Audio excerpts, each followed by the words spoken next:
Halo Bolo Warmo, selamat pagi semuanya. Pagi ini kita akan kembali berbincang soal seputar soft COVID. Nah, kebetulan yang coba kita angkat untuk tema terbaru hari ini adalah soal pemberian bantuan bansos. Nah, kita ingin ngobrol dengan ada teman dari anggota Dewan dan juga dari Wakil Sekretaris Gugus Tugas Kabupaten Pasuruan. Kenapa kemudian bansos menjadi menarik? Karena kebetulan program ini seminggu yang lalu sudah dilaksanakan, temuan di lapangan, akan tetapi ada beberapa yang oleh pabrik, tepatnya di Purwosari, yang itu kemudian dia mendapat surat undangan, tapi ternyata karena suaminya sudah meninggal, kebetulan ini memang datanya atas nama suaminya. Kebetulan suaminya meninggal tapi tetap dapat undangan. Setelah ditunggu sampai begitu lama, ternyata yang bersangkutan tidak jadi dapat. Ini untuk kasus bantuan yang dari Kementerian Sosial. Nah, ada beberapa contoh kasus lain yang juga terjadi, misalkan di Pandaan, kasusnya hampir sama. Datanya ternyata banyak yang sudah meninggal tapi ternyata masih masuk dalam daftar penerima. Makanya kemudian pertanyaan besarnya adalah, apakah bantuan yang diberikan sudah tepat sasaran, atau bagaimana sebenarnya pola pendataan terhadap masyarakat penerima.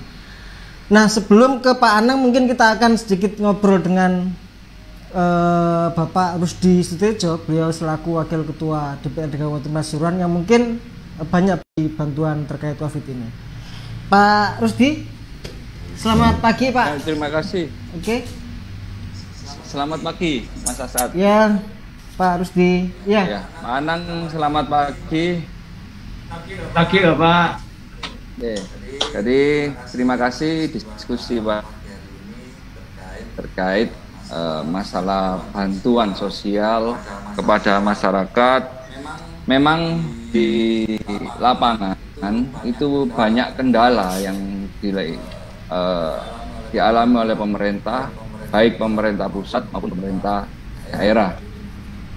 Bantuan sosial terutama karena sekarang ini ada kejadian luar biasa yaitu pandemi COVID-19, ini memang ada yang tidak tepat sasaran ataupun sudah tepat sasaran tapi basis datanya basis data lama. Seperti yang Mas Asad tadi bilang, ada yang masuk bantuan suaminya tapi sudah meninggal. Nah, ini kan seperti apa? Apakah bisa langsung ke istrinya atau ahli waris siapa? Ahli waris. Itu yang pertama. Yang kedua, itu banyak tumpang tindih. Tumpang tindih antara pemerintah pusat, pemerintah daerah, juga pemerintah di tingkat desa. Itu yang di desa. Kalau yang di kelurahan malah tidak ada BLT kelurahan. Malah lebih enak di desa. Jadi kalau sudah tidak masuk data PKH, BPNT, kemudian penerima bansos dari dinas sosial, Kementerian Sosial, kemudian dari dinas sosial kabupaten atau BST, bantuan sembako tunai dari provinsi, itu masih bisa dimasukkan di BLT desa. Sedangkan kalau di kelurahan tidak ada lagi. Apalagi kebetulan alhamdulillah di tempat kita cuma hanya 24 kelurahan. Nah, ini yang menjadi PR. Bukan berarti kelurahan itu masyarakatnya itu sudah mampu semua, tidak. Karena dengan adanya pandemi COVID ini banyak orang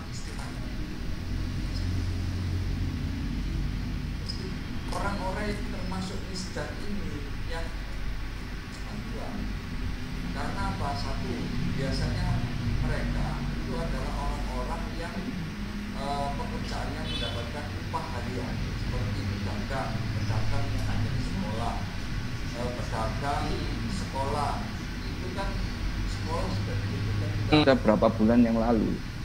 Nah, ini kan akhirnya mereka tidak dapat pemasukan.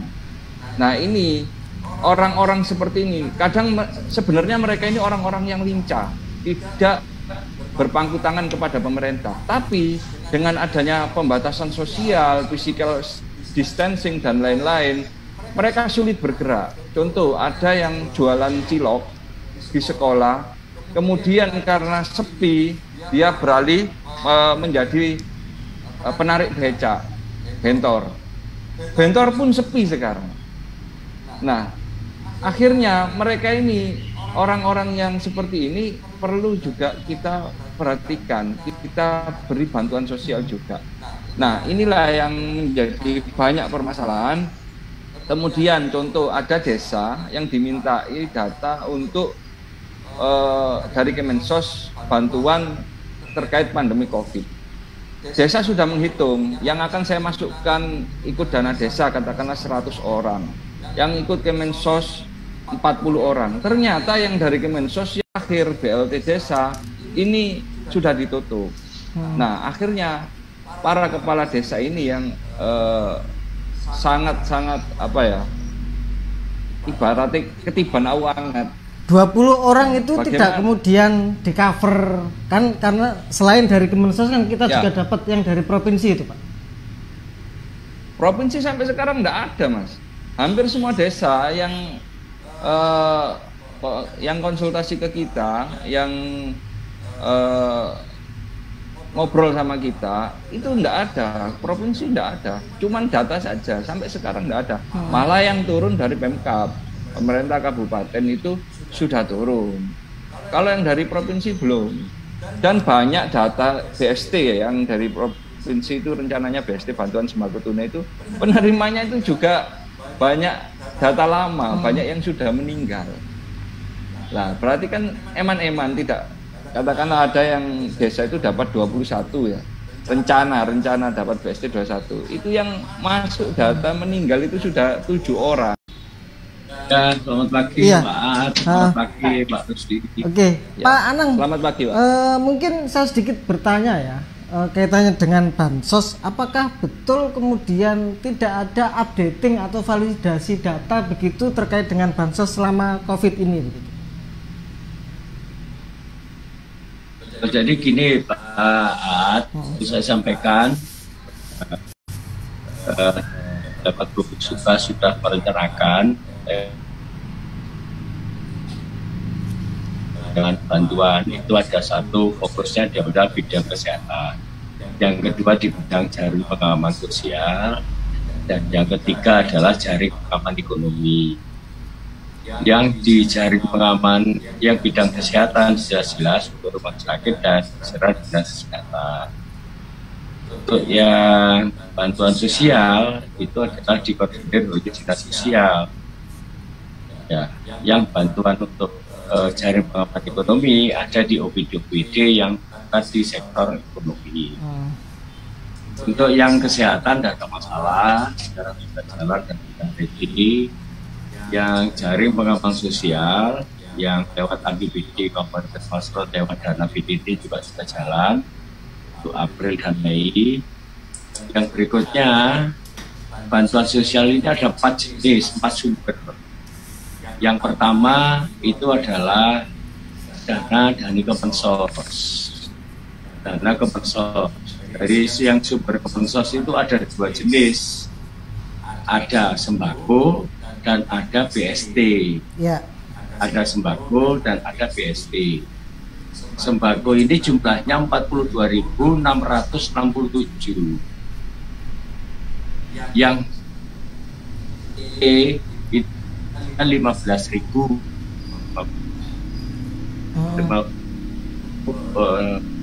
menerima manfaat.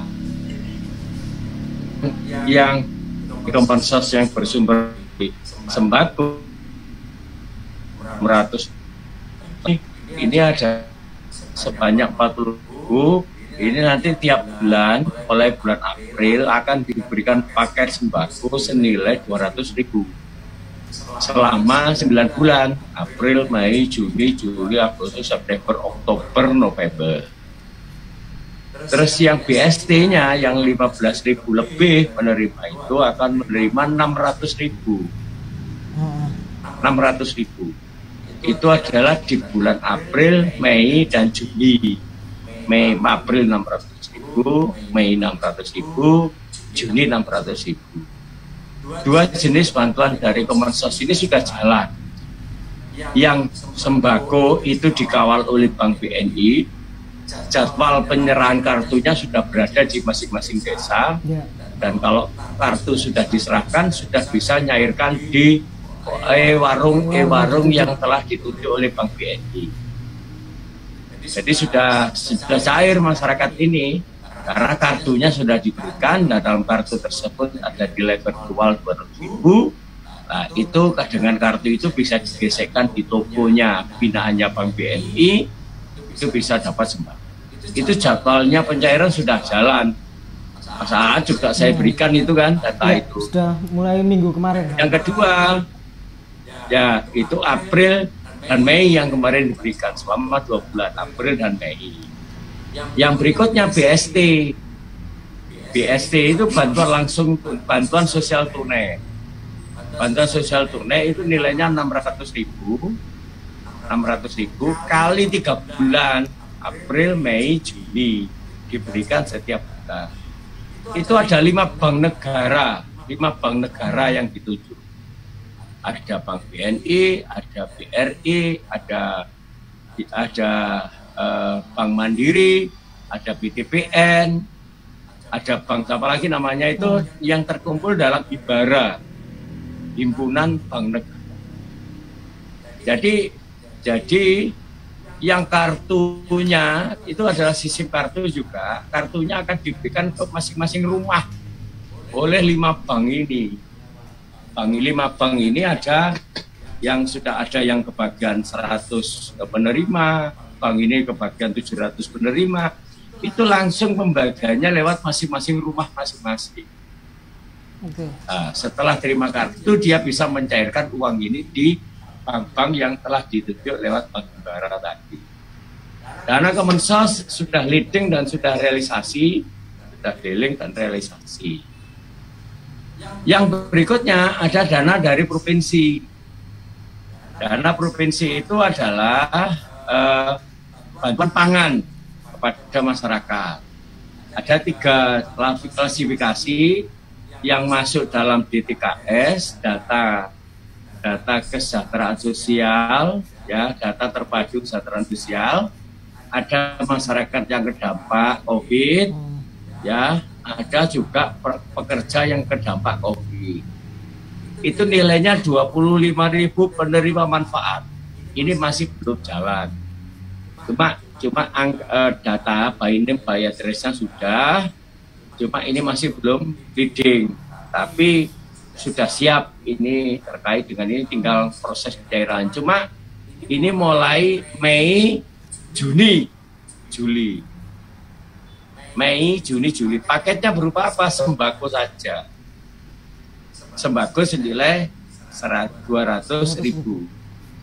Nah, untuk yang BST dari provinsi itu adalah untuk masyarakat yang ada di tingkat kelurahan. Masyarakat yang di tingkat kelurahan mendapatkan BST.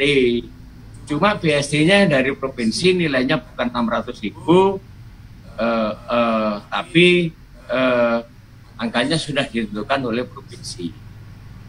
Terus yang berikutnya ada dana desa, sumber ada dari Kemensos, ada dari provinsi, ada dari desa, ya, lewat dana desa masing-masing. Ada dana dari BTT Kabupaten. Ada dana dari BTT Kabupaten. Kepada masyarakat kelurahan yang tidak mendapatkan sembako dan lain-lain atau BST bisa mendapatkan, mengusulkan lewat Pak Camat masing-masing untuk mendapatkan BTT dari Pemkab, sembako dari Pemkab. Cuma masyarakat di kelurahan tidak punya sumber dari dana desa. Cuma mereka difasilitasi lewat usulan ke Pemkab berupa sembako yang dananya dari BTT yang hasil reproduksi itu.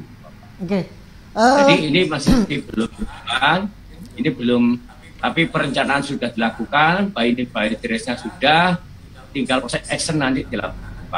Kalau Kemensos jalan, provinsi jalan, kabupaten akan jalan. Karena apa? Datanya Kemensos, datanya provinsi, datanya kabupaten, ini tidak boleh tumpang tindih dengan data BKH, dengan data BPN. Ini yang membuat sulit kita. Dan membuat pemikiran kita sehingga proses itu agak lama. Karena apa? Penerima manfaat tidak boleh overlapping, dana BKH, dana BPNT, sembako Kemensos, BSD Kemensos, sembakonya dari provinsi. Ini tidak boleh overlapping. Tidak boleh overlapping juga dengan dana desa mestinya.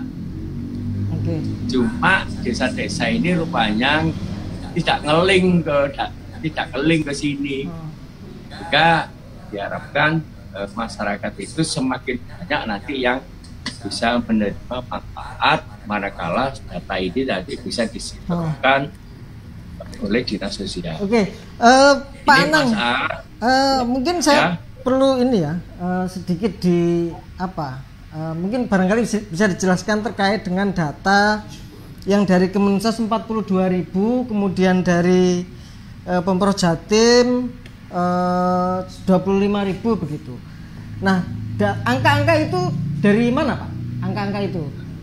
Karena itu kan di luar daftar yang penerima PKH gitu. Yang angka-angka itu adalah data dari DTKS, data terpadu kesejahteraan sosial. Dia diupdate tahun 2018. Oh, 2018. Masyarakat yang tidak mampu, rumahnya dicat rumah tangga miskin penerima manfaat. Sehingga ada waktu rumahnya dicat, ada masyarakat yang, waduh Pak, kalau dicat saya tidak mau, saya malu dan lain-lain. Nah, ini sudah mulai tersaring dengan pengecatan rumah-rumah penerima manfaat itu. Sehingga kalau sekarang mungkin akan terjadi persoalan-persoalan sedikit 1-2, mungkin ini nanti akan dilakukan upaya perbaikan, tapi minimal data DTKS itu nanti ngeling ke kecamatan.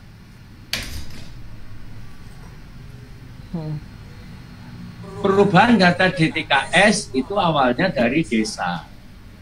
Desa mengusulkan, akan mencoret pun, akan mengusulkan pun, dimusyawarahkan di tingkat desa, disetujui oleh pihak desa, baru data itu dikirimkan, dilingkan ke dinas sosial. Jadi itu ceritanya Pak. Oke, siap. Artinya memang ini kan data 2018 ya, hasil updating data terakhir adalah 2018. Nah, sebelum proses pembagian hari ini memang belum sempat dilakukan validasi terbaru ya Pak, sehingga muncul 1-2 yang dicat. Nggak, misal kayak kasus kemarin yang di Purwosari, kemudian ternyata si suami sudah meninggal, namanya belum diganti begitu, berarti memang belum sempat dilakukan. Itu mungkin tinggal proses saja sebetulnya. Jadi kalau atas nama suaminya meninggal, itu bisa diproses lebih lanjut menurut keterangan dari pihak kantor pos maupun dari Bank BNI. Jadi sebetulnya bisa, cuma memang antriannya itu harus nunggu antrian, dan itu ada keterangan dari kepala desa kalau tidak salah begitu. Itu bisa, cuma karena mungkin begitu ditolak, tidak ada penjelasan secara rinci, sehingga terkesan itu tidak bisa menerima. Oke. Pak Rusdi, Pak Anang, kebetulan sudah bergabung Pak Agus dari Ketua AKD, Asosiasi Kepala Desa di Kabupaten Pasuruan. Nah, kita pengen dengar cerita dari Pak Agus. Mungkin ada, ini kan banyak cerita soal yang tidak tepat sasaran, kemudian ada yang namanya tidak sesuai atau sudah meninggal dan lain-lain. Pak Agus dapat cerita yang sama nggak? Sama. Jadi kalau BLT yang dianggarkan melalui dana desa ini lebih baik, lebih bagus dari BLT yang dari pusat. Lebih bagus maksudnya? Lebih bagus, lebih baik, ya. BLT yang dari dana desa daripada BLT yang dari kementerian. Karena kalau dari kementerian atau pusat ini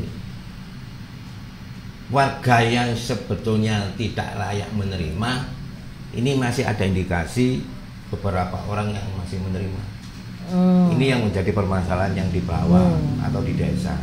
Tapi kalau BLT yang melalui dana desa, ini karena sudah ada beberapa tahapan. Kita melibatkan terutama Pak RT, Pak RW, BPD, bahkan kita juga mengajak ibu-ibu kader untuk metani begitu. Iya, jadi meranking warga lingkungan per RT yang kira-kira mana yang paling berhak atau layak untuk menerima BLT yang dari dana desa.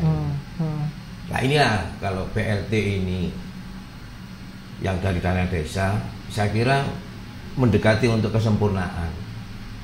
Karena sudah ada tadi itu rembukan dan perankingan.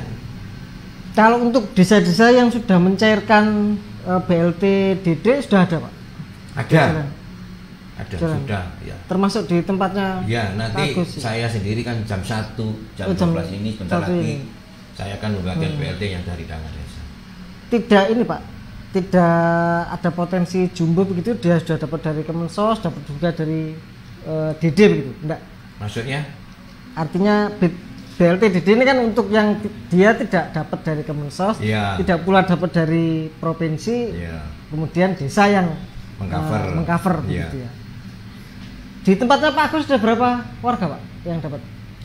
Kalau di tempat saya yang dana desa itu 30%, maksimal 30% saya itu dari dana desa saya ketemu 150 kepala keluarga. 150 itu yang untuk bentuk sembako? Bukan, yang BLT. Oh, yang BLT tunai? Iya. 150, lumayan banyak nih sebenarnya, cukup. Iya, 30% dari dana desa. 600.000 per bulan selama 3 bulan. Selama 3 bulan. Kalau yang dari pusat sebetulnya dapat 102 kalau nggak salah. Tapi berhubung ada istilahnya itu ada verifikasi orang yang identitasnya sudah pindah, bukan warga PL lagi, sehingga jejaknya tidak bisa kayak kami cari, dan ada warga yang sudah meninggal tidak ada wali waris yang layak menerima. Oh, itu yang untuk data Kemensos ya? Iya. Nah, Pak Anang, seperti yang disampaikan Pak Agus, artinya kita butuh sebenarnya ada satu ruang untuk bagaimana proses validasi ulang itu bisa dilakukan begitu, Pak. Memungkinkan enggak, Pak?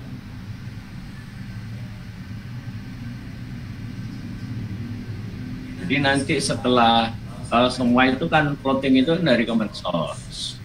Kemensos itu mendasarkan pada datanya di TKS, data terpadu kesejahteraan sosial. Mungkin kalau setelah COVID ini kita ada rencana untuk memperbaiki data itu, karena perbaikan data ini kan membutuhkan proses dan waktu. Kan harus lewat usulan desa di 365 desa dan kelurahan. Ini yang nanti ada plotting, misalnya Pak, sampean ada plotting 150 penerima manfaat. Bank-bank itu tidak ada ketentuan dari pusat itu bagaimana spending, kalau tidak tetap sasaran dari suara bagaimana dan lain-lain.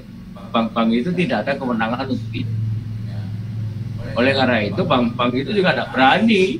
Ya, maka dari itu penyerahan kartunya itu dilangsungkan, ada yang dikumpulkan, kalau jumlahnya satu desa banyak itu dikumpulkan dalam satu tempat. Kalau jumlahnya sedikit langsung disairkan ke masing-masing rumah penerima.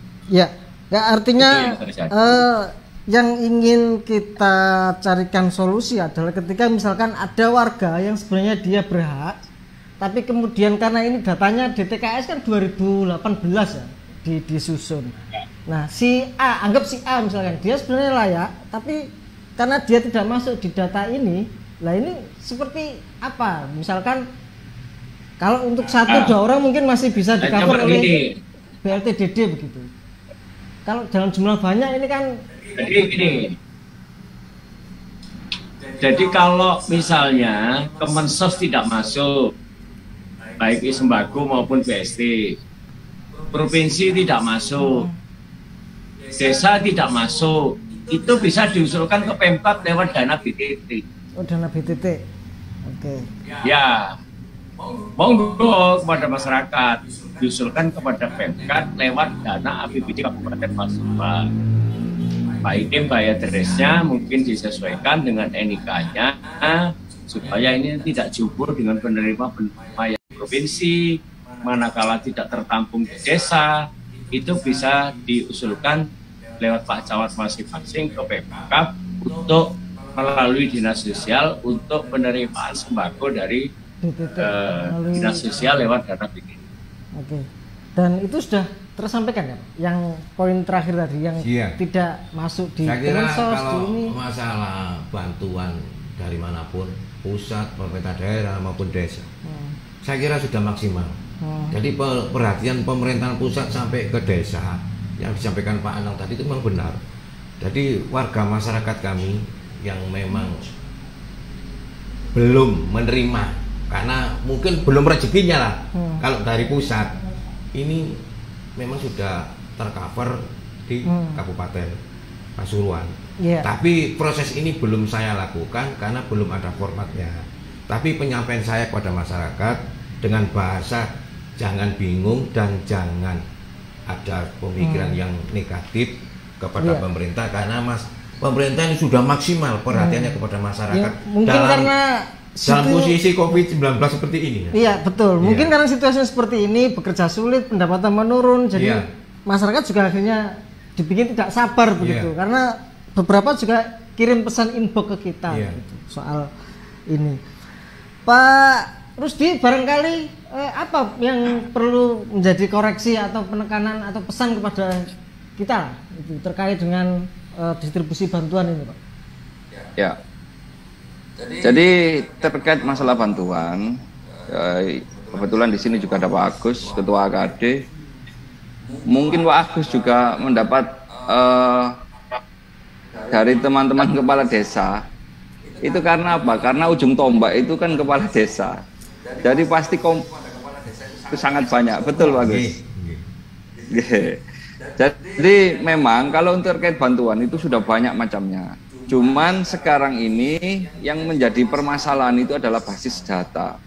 Basis data karena apa? Karena COVID-19 ini yang paling terasa adalah menyerang sendi perekonomian. Perekonomian warga, perekonomian perusahaan, perekonomian juga perekonomian negara.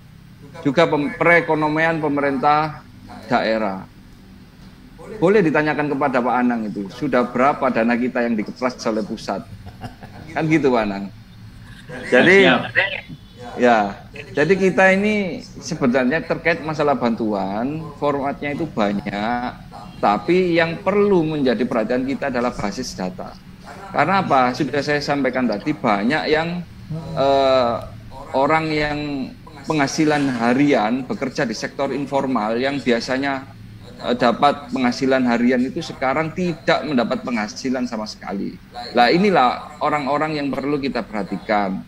Contoh sektor informal yang seperti orang jualan di pinggir jalan yang sekarang terkena physical distancing, harus tutup, tidak boleh ada kerumunan orang, warung kopi yang pekerjanya sekarang nganggur. Lah ini orang-orang seperti mereka ini yang perlu harus mendapatkan akses bantuan. Sudah disampaikan Pak Anang tadi, kalau memang dari sektor manapun masih belum dapat bantuan, masih ada sektor satu yaitu dari dana BTT. Karena pemerintah daerah ini juga menyiapkan BTT itu sangat besar terkait pandemi COVID. Kemudian juga masyarakat yang distribusi barang dan orangnya ini sangat terbatas, jadi tidak bisa mengakses sektor perekonomian dengan maksimal. Nah ini yang perlu mendapatkan bantuan. Nah kalau yang memang sudah termasuk penerima bantuan reguler, PKH dan lain-lain, itu sudah settle. Yang menjadi permasalahan itu adalah bantuan kepada masyarakat yang tiba-tiba tidak ada penghasilan ini. Nah, inilah yang harus dipermudah.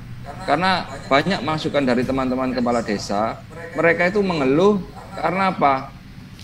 Karena mereka juga terkait bantuan dari dana desanya pun itu terbatas. Kan dibatasi 30% dari dana desa. Kemudian untuk yang sudah diajukan kepala desa kepada Kemensos katakanlah 40 orang, ternyata yang di ACC cuma 15 orang. Nah, sisanya ini ikut mana? Nah, ternyata sudah disampaikan oleh Pak Anang tadi bisa mengajukan melalui lewat camat BTT, mengajukan lewat dana BTT. Oke. Nah, itu mungkin yang perlu diperhatikan terkait masalah bantuan sosial penerima manfaat dari pemerintah. Oke. Mohon maaf waktu kita cukup terbatas. Jadi, tapi sebelum kita akhiri mungkin ada beberapa komentar dari netizen terkait tema hari ini.